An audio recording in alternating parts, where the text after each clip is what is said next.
chapter 23. We're going to read the whole chapter, all 6 verses of it. Psalm 23, Psalm of David. The Lord is my shepherd, I shall not be in want. He makes me lie down in green pastures. He leads me beside quiet waters. He restores my soul. He guides me on paths of righteousness for his name's sake. Even though I walk through the valley of the shadow of death, I will fear no evil, for you are with me. Your rod and your staff comfort me.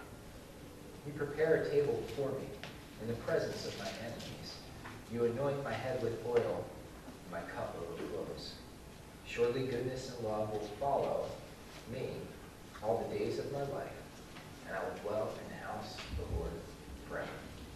All right. Father, thank you for your word. Thank you for this passage. It has spoken to many over the years in many different ways, and I pray that it can speak to us this morning. May your Spirit make these words come alive in our hearts and in our souls, and embolden us to follow you more. In your name, amen. Psalm chapter 23. And what we're going to do, excuse me, can't remember if I mentioned this last week before service started or not. What we're going to do, once we hit Advent season this year, we're going to preach through more Christmas and Advent-related messages. It's something I've never done as pastor. It's something that most of you expect at Christmas time, so we're actually fulfilling most people's expectations this year by doing the normal thing. Take that for what it's worth. The transition in the meantime is we're going to be working through Psalm chapter 23. What I would call one of the most often quoted or more well-known passages in the Bible. To go along with that, probably one of the least preached through passages in the Bible. There's not often that you hear a message based on this, partially because of the simplicity of it. There's not a lot of complication at face value in reading through Psalm chapter 23, but I want to bring up some different stuff and hopefully let you see it in a new light. But before we get started, it's great. And you all know my little love affair fascination with Calvin and Hobbes from time to time. And as I was preparing the lesson this week, there was a Calvin and Hobbes strip that stuck out. Like, you know, there's specific ones you can just remember at different times. And I'm like, man, this fits in perfect. And while I was looking for that one in this book, I came across another one just this morning. And it's perfect. And I want to challenge you with this today, okay? It's great. It's a picture of Calvin. He's crawling out of bed in the morning, right? And Hobbes is sitting up on the bed, and Calvin says to Hobbes in the first panel, every day I have to get up and go to school. And in the second panel, he says, nothing ever changes as he's putting his shirt on. It's just school, school, school. In the third panel, he's bending over and tying his shoes, and he says these 3 words, but not today. And then the fourth panel, Hobbes is laying on the bed, and Calvin is standing beside his bed, wearing a cape, helmet, and goggles, and he says, today, I go for the gusto. To which Hobbes replies, I think you should ask your mom if it's okay. Is church the same way to you? Is it, okay, it's Sunday, we get up, we have to go to church, or is it, can we go for the gusto today? Because I think that's appropriate to this message. And I know there's at least one person in this audience who's got their superhero outfit on today, whether it's a Steelers outfit or whatever it is, who is ready to go for the gusto. So I challenge you today is let's go for the gusto. Let's leave tradition aside. Let's go for the gusto. I don't even know what that means. The passage I wanted to refer to in the comic strip that I was looking for, though, actually comes on a more serious tone. It's one of the few Calvin and Hobbes that's much more serious than it is funny. There's very little satire to go along with it.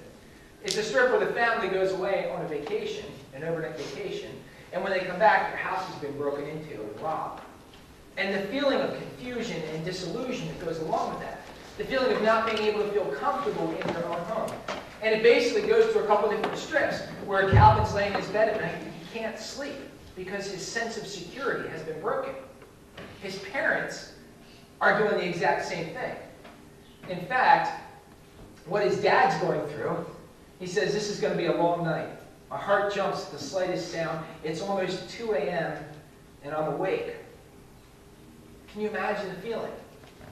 And the reason I bring that up is because it goes on to say, he wakes up his wife. He says, is Calvin asleep? She says, yes. He's snuggled with Hobbes. Again, Hobbes is stuffed animal tiger. He says, boy, I don't know how I'm ever going to get to sleep. She replies, me neither.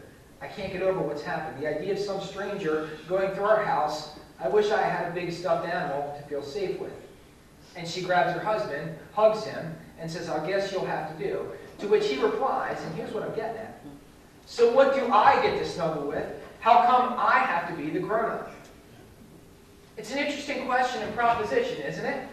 And the reason I bring it up is because I think many of us in our lives want that time where we don't have to be the grown-up. Want that time where we don't have to have all the answers to everything, because we feel this need for perfection, this need of we have to have the answers for everything. And we want, and I wrote in the middle of your bulletin, I think it's best described in a song sung by Gateway Worship by Carrie Job of, I just want to sit at your feet, drink from the cup in your hands, lay back against you and breathe, and feel your heartbeat as she's talking to Christ. And that's the vibe that I get that runs through Psalm chapter 23.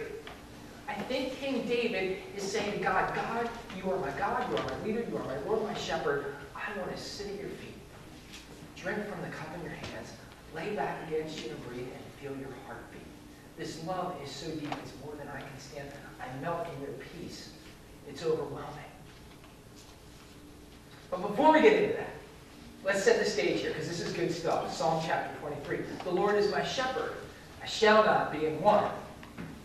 As it begins, the Lord is my shepherd, I want us to quickly rehash what this phrase, the Lord is my shepherd, means. Now, the most popular, probably and arguably the most famous shepherd of the Bible, literal shepherd of the Bible, could be said as King David. And what do we know about King David? We know that when King David was a boy, when he first burst onto the scene, if you want to put it that way, he was out tending the sheep. The priest Samuel comes by, and Samuel is ready to anoint one of his brothers as the next king. But it's not one of his brothers, it's David. And as David shows up on the scene, Scripture says that David's appearance was ruddy. He was ruddy and handsome in appearance. And Samuel anoints him as the next king over Israel. The next time we meet David is where? We meet him on the battle lines against the Philistines. David goes to take food and water to his brothers who are in the army, and the champion of the Philistines, Goliath, comes out, taunts and mocks the Israelites. And David, you know the story, David versus Goliath. And David goes up to King Saul. Saul, what are we going to do about this? Right? Can you imagine being a king and a boy coming up and saying, what are we going to do about this? I will volunteer. David, a boy, a teenager, volunteers to fight Goliath. It's interesting. I was watching World's Strongest Man recently because I love watching World's Strongest Man. These guys are phenomenal. And the guy who was champion in 2011 and 2013 is from the United States of America. He lives in Colorado. His name is Brian Shaw. He's 6 foot 8 inches tall, 425 pounds. He can deadlift over 1,000 pounds. He can squat 900 and something. He can bench press almost 600. This guy is a giant of a man, and yet he's still 3 feet smaller than Goliath. 3 feet shorter and probably 100 or 200 pounds lighter than Goliath. But what explanation? The reason I tell you this story, the reason I bring this up, is to give you the explanation that David gives to Saul when Saul says, how are you going to handle this giant, literal giant of a man? What does David say? He says, well, I was out tending my sheep. If a lion or a bear came across one of the sheep, I would run down and track down the lion or the bear to retrieve the sheep from its jaws. And if the lion or the bear then turned on me, I would kill it. A teenage boy would kill the lion or the bear. Remember, there was no AK-47s at that time. There was no machine guns, right? It was his hands and his staff. He would track down the lion, and if the lion or the bear, not the house cat or the puppy dog, turned on me, I would grab it by its hair and kill it. The Lord is my shepherd. Why do I bring that up? Because I don't want you to delude yourself this morning by thinking that a shepherd is simply a poet with a staff. And that's not an insult to poets. But that's how we depict shepherds, isn't it? If you don't believe me, get on your iPhone and Google shepherd, and every picture you see will be the most peaceful, pleasant, docile man that you have ever imagined in your life, standing in a green pasture full of perfect sheep, without a care in the world.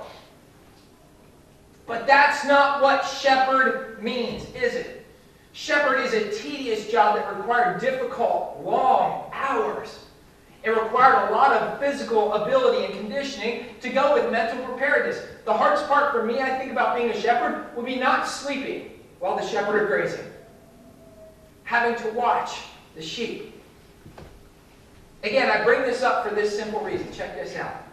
If the Lord is your shepherd, as David writes in Psalm chapter 23, verse 1, and there is no power or respect or fear or awe of whom you are following, where is the comfort in following a shepherd like that?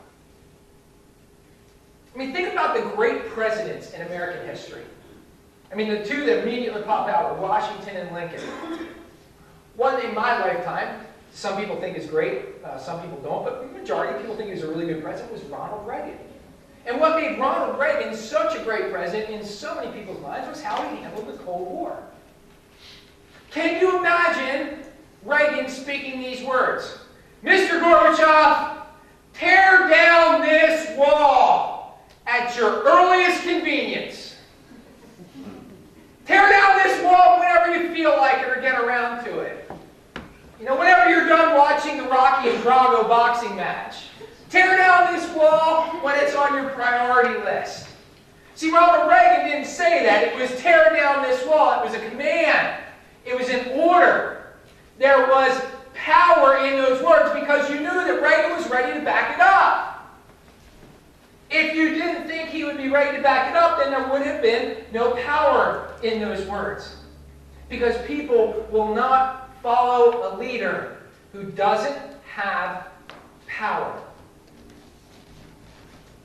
John chapter 10, verse 4 says these words. When he has brought out all his own, he goes on ahead of them, and his sheep follow him, because they know his voice. His sheep follow him, because they know his voice. In the book of John, it's talking about Christ as a shepherd. In the book of Psalm, chapter 23, David is referring to God as his shepherd. The problem with shepherd in our society is that our world has painted Jesus as the powerless shepherd, the docile shepherd, the shepherd who sits around and philosophizes while he's out in the field with his sheep all day.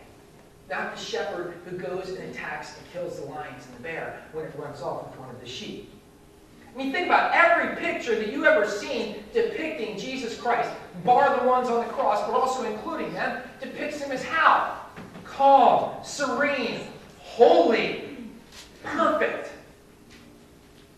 And I'm not saying those pictures are right or wrong, but my mind goes to a picture when I think of Christ, I think of somebody who's got a tingle behind his eyes. Not Santa Claus either, right? Maybe tingle is a bad word. Twinkle, whatever you want to use, right? Somebody who's got passion behind his eyes. Somebody who's got that wild mischief look on his face, who's turning the religious institution upside down. Who, as he's getting ready to perform these awesome miracles, maybe has a smirk peering out the corner of his bearded mouth, because we know he's bearded, because every picture has him bearded. I don't buy into the flamograph Jesus. I want to introduce you to a new Jesus. What was Jesus' trade? He was a carpenter. We depict him as a stereotypical librarian. Okay? And Shauna is not a stereotypical librarian. When I talk to her, I do not quantify her as that, so it's all good. Right? Society itself largely states that he was a good man, teacher, and prophet. But he was not the Son of God. If Jesus Christ was not the Son of God, then there is no reason to follow him. Again, I'm setting this up a little bit more. One analogy that I want to make that works for me, and I hope it works for you. If it doesn't, just discard it. But when I was a sophomore, I played football in high school. When I was a sophomore, it's one of the scariest experiences I've ever had. Not scary in that it was physically harmful. Scary as I'm a 10th grader, and I'm now going to be playing and practicing with varsity level players. Now, I was not a physically advanced player. Okay, I was not one of these sophomores who's 6'3", 205 pounds, runs a 4.7 40. Even now, I am not that big, right?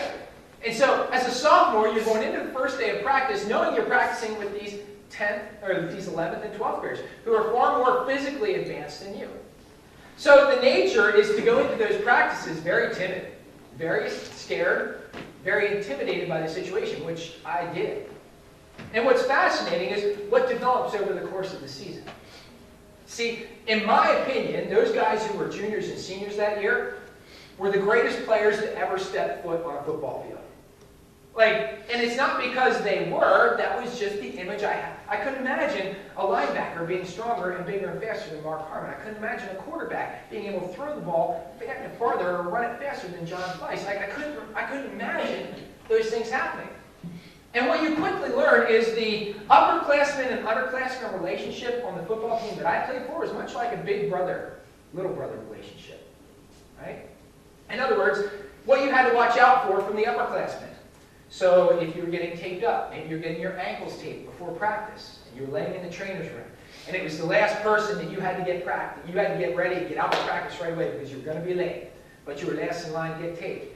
And one of the seniors would feel free, usually 2 or 3 of them, there's this stuff that's called second skin, and you could spray it over a cut or a wound, and it would just cover it so you'd have to bandage it. It was really tacky and sticky, right?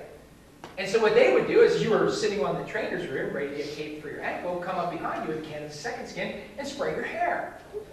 Which sounds okay, right? And I actually had hair back then. It sounds okay until you have to put a football helmet on, right?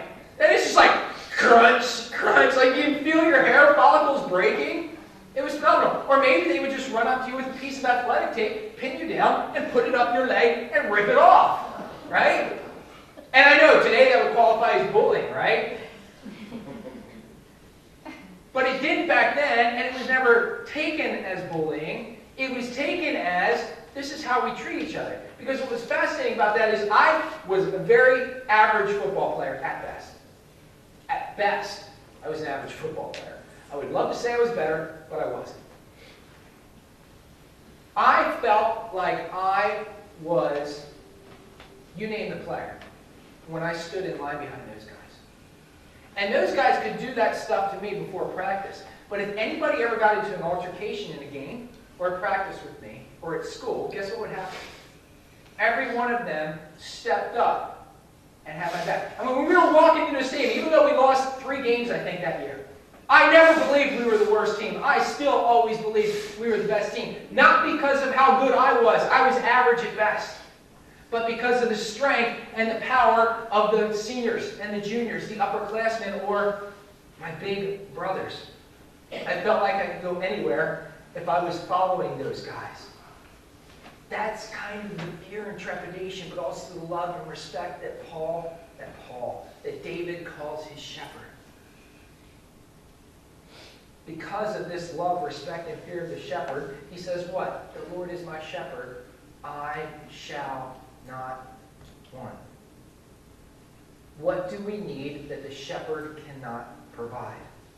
I don't want you to try and rationalize the statement. Try and think of things that we need that God can't provide. Paul says in Philippians chapter 4:19, my God will meet all your needs according to the riches of his glory in Christ Jesus. Which means what? It means God will meet all of your needs. God will not meet all of your desires. Do you see the difference? God will meet all of your needs, but he may not meet all of your desires. What is the job of the shepherd? The job of the shepherd is to tend and to care for the flock. Obviously, if the shepherd's not doing this, the shepherd is not very good at his job. But isn't it fascinating that even a shepherd leading his flock out will sometimes have the flock graze in bountiful pastures with green grass and quiet waters and beautiful streams.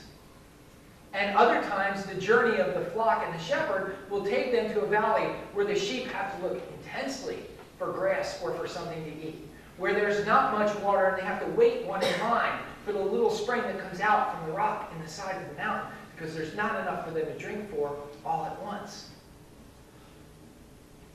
In John chapter 10, Jesus states again, I am the good shepherd. I know my sheep, and my sheep know me. Do you recognize the voice of the shepherd? If you recognize it, do you then choose to follow it? See, the word shepherd was largely used at this time for an analogy for kings in the ancient East. 2 Samuel 5:2 says this, in the past, while Saul was king over us, you were the one who led Israel in their military campaigns. And the Lord said to you, you will shepherd my people Israel, and you will become their ruler. Again, words being spoken about David. You will shepherd my people Israel, and you will become their ruler. The role of the king to the Israelites is the role of God in our lives. David is acknowledging that God is the shepherd, that he is the king, and that he is the ruler. Have you made that proclamation in your life? Is Jesus and God your shepherd? He goes on then to say what? The Lord is my shepherd, I shall not be in want. David can say that he is not in want because the Lord is his shepherd. I think that by now you probably know my interpretation on this phrase and how it's been blown out of proportion in our society. Did David ever, let me ask you this question, think about it. Did David ever experience what it is to be in want? Because if David never experienced what it was to be in want, he shouldn't be writing those words. They're largely irrelevant. They don't have power, they don't have meaning.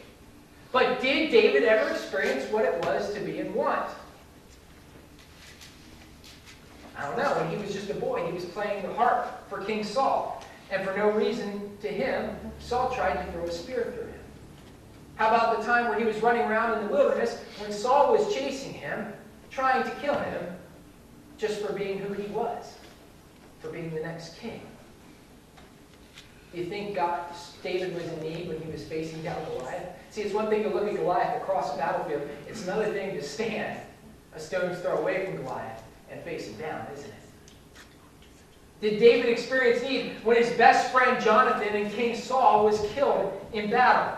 How about when he was banished to a neighboring country? Or when an attempt was made to publicly humiliate him for simply dancing before the ark?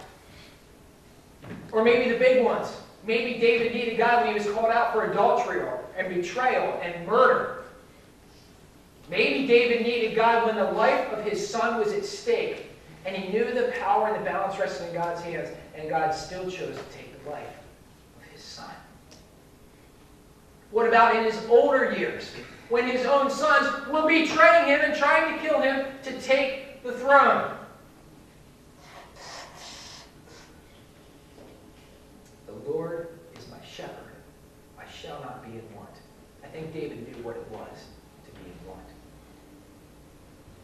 We must realize that one of the reasons that David was considered a man after God's own heart was that his standards differ from many of ours. See, as always, as with us, God always supplied David's needs. He just didn't always supply David's wants. Isn't that one of the fascinating aspects about learning the life of David? He could be so content with God's will for his life and not his own. I mean, Paul's the one who said these words. Paul wrote these words in Ephesians. I have learned this, I think it's Ephesians. I have learned the secret of being content in any and every situation, whether well-fed or hungry, whether living in plenty or want. But couldn't that very easily have been David's motto? Couldn't that very easily have been David's life saying? And then we get to verse 2. Let's move forward here. He makes me lie down in green pastures. He leads me beside quiet waters. What an awesome word picture that is, isn't it? I mean, I want to go there. Who's in? Boom, let's go right now. You know? The week can wait. Monday can wait. It'll come around when it comes around. Let's go to this place. He makes me lie down in green pastures. He leads me beside quiet waters. Apparently it's just you and me and Monica. We'll still have a good time, right? Who wouldn't want this? It's fascinating, in my opinion. We are entering the most, what I'm going to call, peculiar season in our nation. And what I mean by this is we are entering a season where we want, we speak, we desire rest in our lives. Peace on earth and goodwill towards men. We sing about the silent night. We think about all that the season brings. And yet, doesn't this season really remain more busy and stressed out than any other time of year for us? Amen. That's what I mean by peculiar. I mean, many of you have seen the movie Christmas Vacation, right? Right now, we're at the park in the movie Christmas Vacation, where everybody's sitting around doing their thing, okay? The kid's up top and he's watching a movie on the TV. And mom's in the kitchen and she's baking something. The daughter's probably putting on some makeup or what. And Clark's got his, his Santa mask on. He's looking at himself and going, ho, ho, ho, right? And then it happens. What happens? Ding dong. Right? And it's great because they play it like 4 or 5 times. And each time it just starts as they hear it, right? But they don't acknowledge it. Ding dong, the doorbell. Ding dong. And then the last time it's like, ding dong. Because the implication of the doorbell is simple. Life's going to be terrible as long as your family is here for the next couple days. It's going to be crazy. It's going to be insane. People are going to be fighting. Stuff's going to be happening. You don't even know what's going to go on, but it's about to explode. Isn't that where we're at?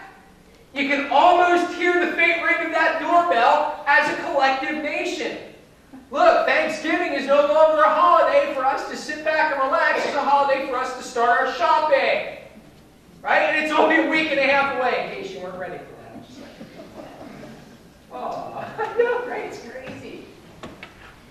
Why do I bring that up? It's a very peculiar season in our nation.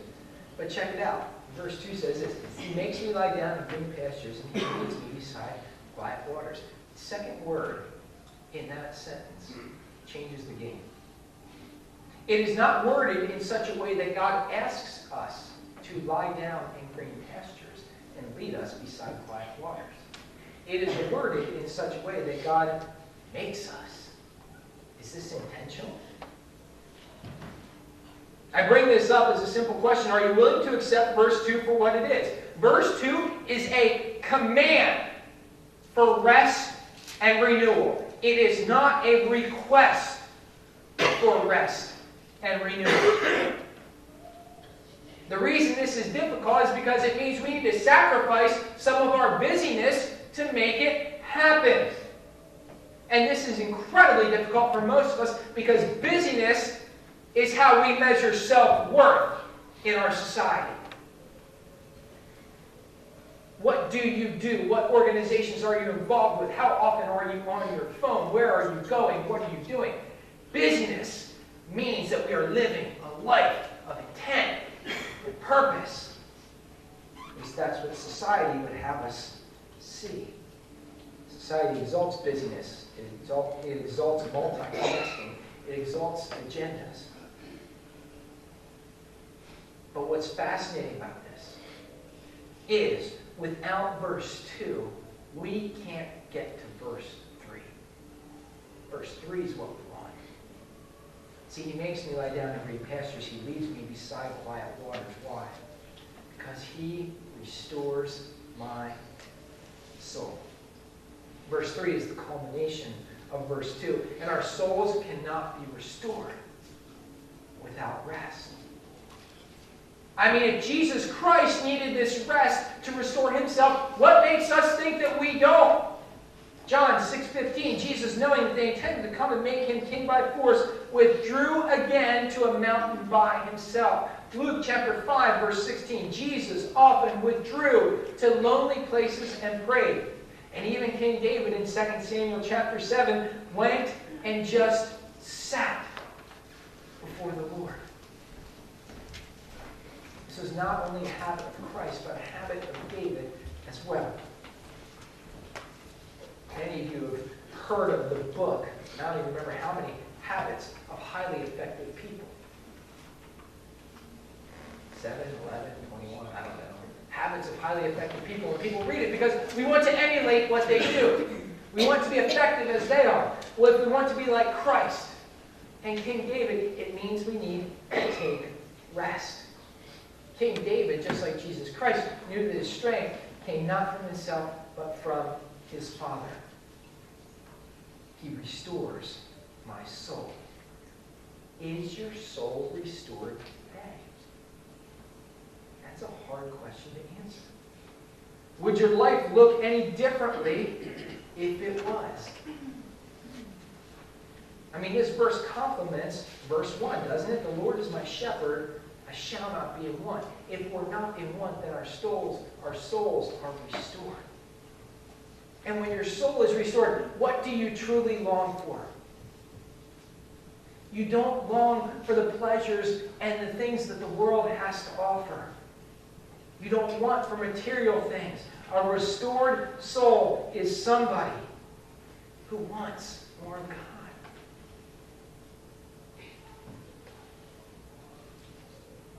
Maybe that's why Jesus stated that those who hunger and thirst for righteousness shall be filled, not those who hunger for more things. I mean, it seems kind of me that David's having this mountaintop experience with God, if you want to call it that. One where he can rest, where he can relax, where he can renew and recharge. Experience God and God's love in his life. The last time that you had a similar experience in your life, what was your outlook like afterwards?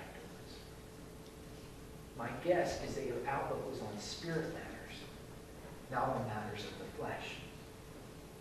See, many of us probably can't even remember the last time we had an experience like this.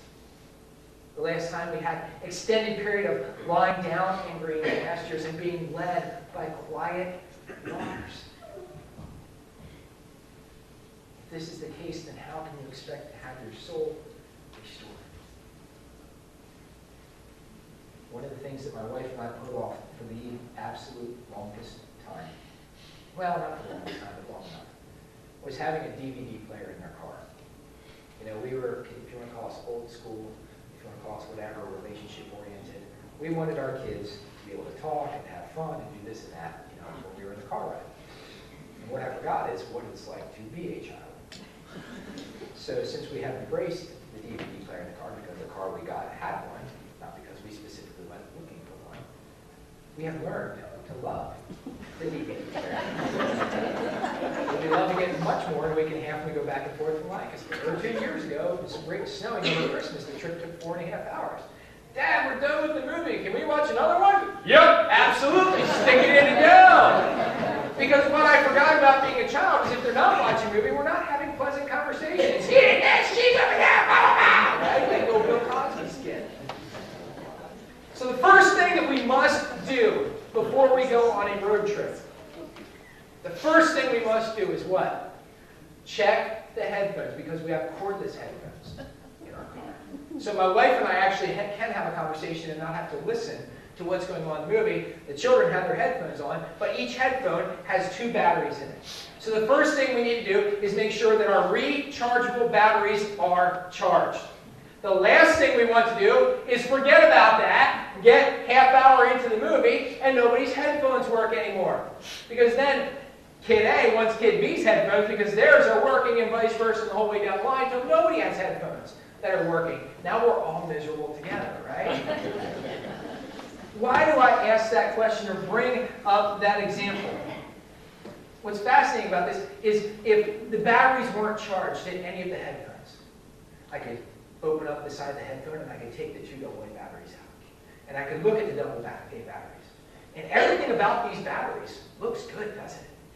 I mean, it looks right. It looks like they just came right off the shelf. 2 brand new rechargeable batteries. And I could look at them and they're shaped just like batteries. And all the external qualities that go into making a battery will be present in these batteries. The problem is, if there's no charge inside the battery can't really fulfill its purpose, can it? When there's nothing on the interior, it will never gain what it was intended for. To achieve that purpose, the battery needs to be renewed and restored and plugged in to recharge. I hope you pick up on the analogy. And it finishes, verse 3. He guides me in paths of righteousness for his name's sake. David's guidance and leading from God occur why? For God's glory, not for David's. Does your life mirror this? Look,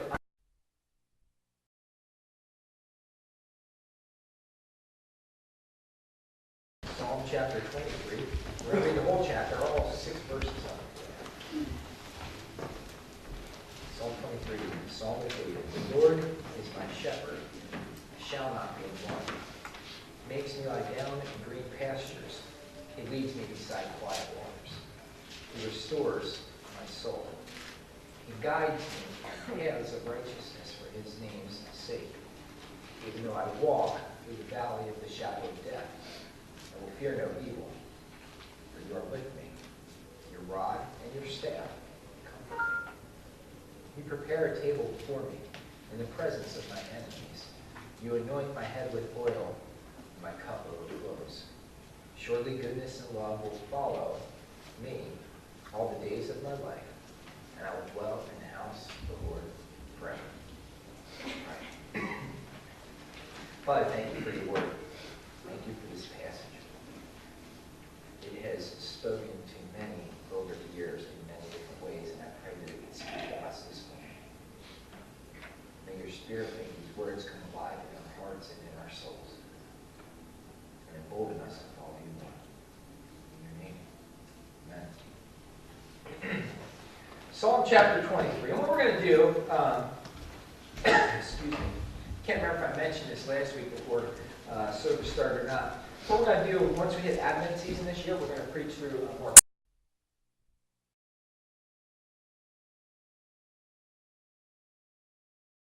Psalm chapter 23.